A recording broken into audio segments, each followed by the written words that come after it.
Agora a gente acordou, eu e minha neném.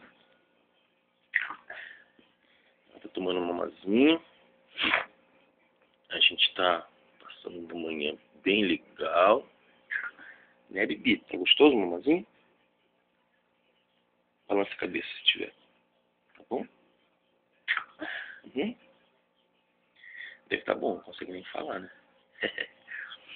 Então é isso. Não tem mais o que falar. A felicidade fala por mim. Eu com minha filhota linda, como vocês podem ver.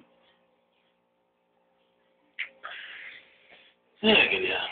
Fiquem com Já, com Deus, com Buda, com Oxalá, quem vocês quiserem.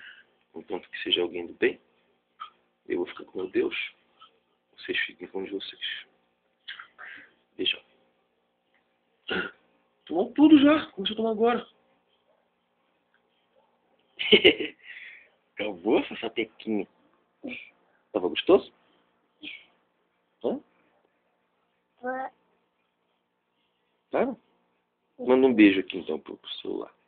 Que tá gravando você. Dá um tchauzinho aqui, filho. Cadê? Tá? Mas eu não posso. Por quê? Porque tem uma macaco aqui. Ah. Um tatu. Um tatu? Uhum. Tem que tirar o tatu pra ficar bonita, né? Olha. Deixa eu ver, deixa eu filmar o tatu. Mostra o tatu. Olha. Nossa, pior que tem um tatu mesmo.